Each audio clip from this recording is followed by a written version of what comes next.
So, isang mapagpalang umaga po sa ating lahat. Happy Thanksgiving po! Para pong ang lungkot, pati nga po ng ating mga ngiti sa ating mata. Yan, talaga pong tayo blessed na blessed and talagang yung hindi natin makontain kung ano po yung kabutihan na ginagawa ni Lord sa ating buhay. So, ako po ay narito sa inyong harapan na imbitahan po na magbigay o magpatotoo kung gaano nga ba nimimit ni Lord yung aking pangangailangan. So, ako po personally ay magpapakilala po sa inyo. Ako po si Sister Buena Fe B. Ramos nung dalaga. Ayan, nung dalaga po ako. So, gusto ko lang ding balikan po nung dalaga ako na talagang nakaka-bless kasi nakikita ko din po sa kanila nung napapunta po ako dito. Pero ngayon po, ako ay si Buena Fe R. Benedicto. Dahil meron na po akong aking sariling family. Ayan. So, bago po ako magpatuloy, mas kilala po ako sa tawag na Sister Faye para naman mas maganda. Ano po? So, ako po ay naririto hindi para po umiyak. Kasi before po talaga, kada po i-invite ako sa pagtitestify ng buhay ko or testimony, palagi po talaga akong umiiyak. Hindi ko pa po nababasa yung aking outline. Umiiyak na po agad ako kasi sobra pong nalulungkot ako kung ano po yung sinishare ko sa inyo, sa mga tao. Kung ilang beses nyo na po ako narinig. Kasagsagan po ng aking kabataan. Tanda ko na. Ayan, so ngayon po, ako po ay talagang buong pusong nagpapasalamat and super blessed. Hindi ko po makontain yan. So akin pong sisimulan sa isang story ni Sister Faye. Ayan, ako po ay yung taong ipinagpasa Diyos ang buhay. I can relate myself. Ako po ay isang tupa noon. Ayan, di ba po, tupa na walang alam, konting kaalaman meron, pero thank God. Dahil po, napadpad po ako sa dako ng Shetty League Church of Christ. Yan. So, paano nga ba ako napunta dito? Sabi ko, hindi ako iiyak, pero parang nahahabag ako sa sarili ko ngayon. Ewan ko, parang ang saya-saya kasi. Pero tingnan natin. So, 1-year-old pa lang po ako, namatay yung tatay ko. Naiyak nga ako. And, hindi kami mayaman. Sobrang hirap ng buhay. And, napatigil ako sa pag-aaral. Grade 2. Tapos, sabi ko sa ina ko, dahil sa hirap ng buhay, 5 kami magkakapatid. Sabi ko, Inay, gusto ko naman pong pumasok. Kaya lang, hindi. So, na-reach ko yung 10 years old. Buti na lang, tinouch ni Lord yung aking ina. May biological mother na, sige, pag-aaralin kita hanggat kaya ko. Ganong kabuti din ang aking ina. Kahit siya lang mag-isa, tinaguyod niya kami. Hanggang ayun na, nabully ako kasi overage. Sobra yung discrimination na naranasan ko. And then, I'm so thankful talaga and blessed. Alam niyo kung sino kakampi ko that time? Yung mga teachers ko.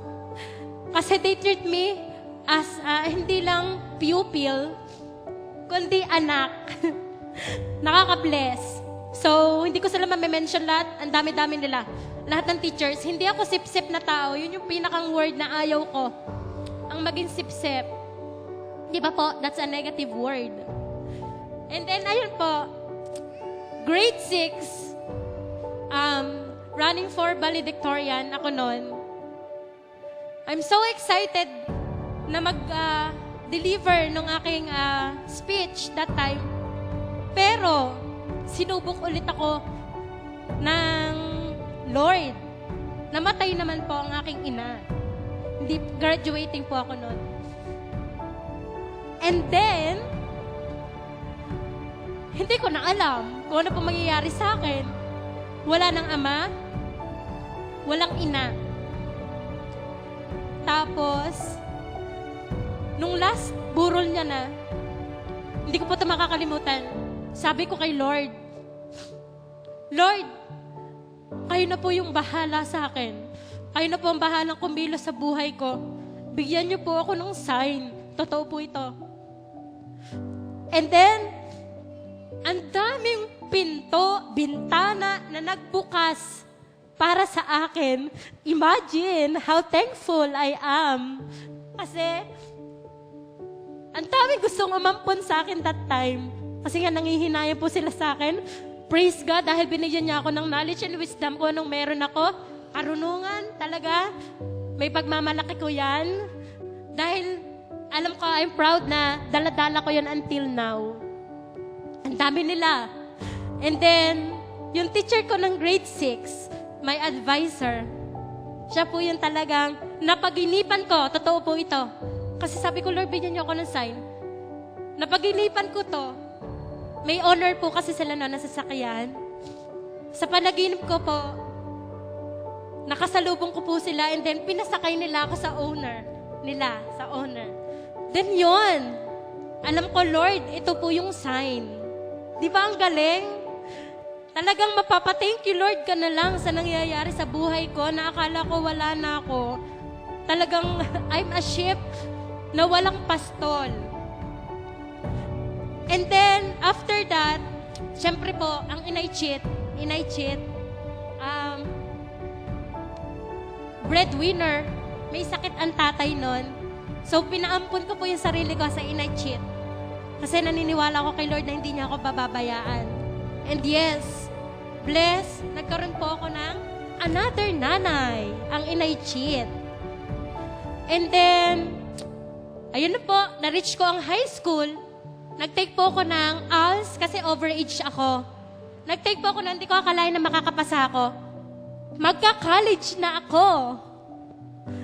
But, nung magka-college na ako, sabi sa akin ng inay cheat, honestly, anak, hindi ko kaya. Kasi nga po, breadwinner siya and may sakit pa ang tatay that time. Talaga pong may maintenance. Hindi po biro talaga yung ganun. Ano po? So, hopeless na naman po si Sister Faye. Hindi ko akalain na, akala ko makakapag-aral talaga ako. And, pangarap ko po talagang maging isang teacher. Yun na po talagang first profession na sa puso at isipan ko noon. So, nung magka-college na ako, yung aming pong principal sa high school, si Ma'am Lina Laguras, na asawa ni Sir Laguras, na ating pong kalalakihan po dito. Kaklose ko din po. Hindi ko po alam, talagang ang puso ko din nasa mga guro. Talaga pong pinaparamdam nila yung ako po pala'y mahalaga din. Yung ganun po talaga. Ayun, in-approach niya po ako. Sabi niya sa akin, anak, kayo pumunta sa, sumama ka doon sa isa pong kabataan natin dito, scholar. May scholarship na in-offer ang church. Pumunta ka sa Shetilig Church of Christ, ganito yung ganyan. In-explain niya po sa akin, at ipapakilala kita doon. Ikaw ay ipapasok naming scholar para makapag-college ka. Sayang. Nangihinayang po talaga sila sa akin noon. And then, pagpasok ko pa lang po dyan, si Ninong Kebs, ang speaker that time. Hindi ko po alam, talagang ako'y nakikinig ng sermon, iyak na naman ako ng iyak. Nandiyan po ako sa upuan ni Sister Daisy. Diyan po ako nakaupo. Napadpad po ako dito sa dako ng Shetilig ng October 21, if I am not mistaken, 2011. Ayun. Para po talaga yung feeling ko, Holy Spirit na yung gumagalaw sa akin talaga.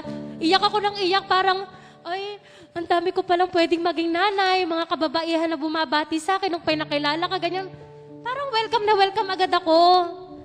Ayun po, yung feeling ko noon. Then, dumating po yung baptism, mas lalo ko pong na-feel na ako po talaga honestly, putok sa buhok ang tawag po sa akin nung ako'y elementary. Hindi ko po mano yan. Kasama yan sa pambubuli sa akin. Wala po akong birth certificate.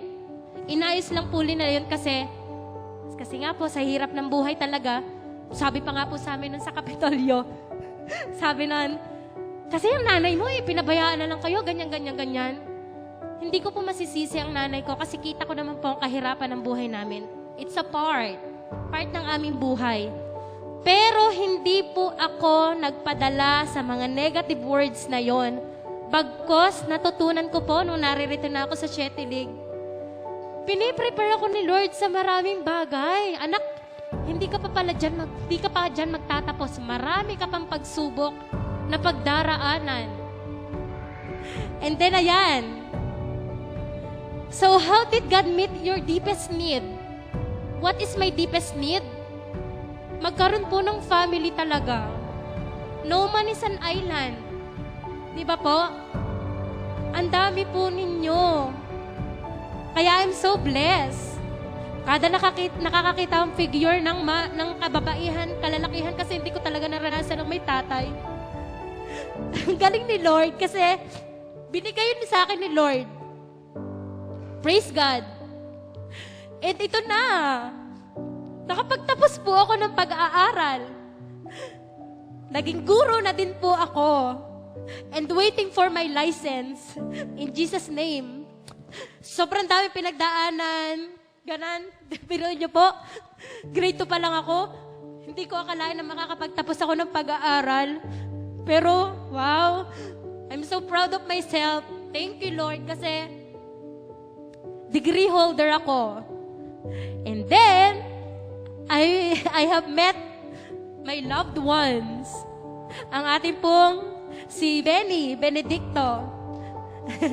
Nandito pala yung forever ko din. Yan. At meron na po kaming anak. Di ba po? Na ang sarap din po sa feeling. Kaya kayo mga kabataan, i-ano nyo yan, panghawakan nyo yan, yung talagang pagsubok na dadaan sa inyo. Nakatatag lang, laging iisipin si Lord sa center ng inyong ginagawa. Lagi siya nasa center. And mas maganda talaga kapag same kayo ng ginagawa sa buhay, nagagawa nyo wholeheartedly kung anong dapat. Di ba po? And how did you show your thanksgiving to the Lord? Hindi ko po maisa-isa sa sobrang daming ginamit ni Lord at ginagamit pa until now. Sa mga taong tumulong sa akin, si Ma'am Magat, ayan. Sila Sir Lagura, si Ma'am Lina, teachers ko ng high school, Inay Chit.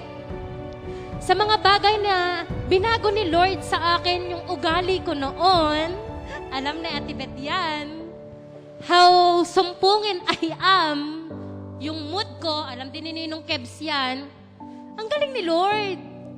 I know na, and I can tell, maturity hits me. Masasabi ko po yun na nag-matured po ako. And then, kay Ina, kay Sister Mean, na dalagang-dalaga ay nagkaroon ng anak na katulad ko. Di ba po? Sister Emma, yan.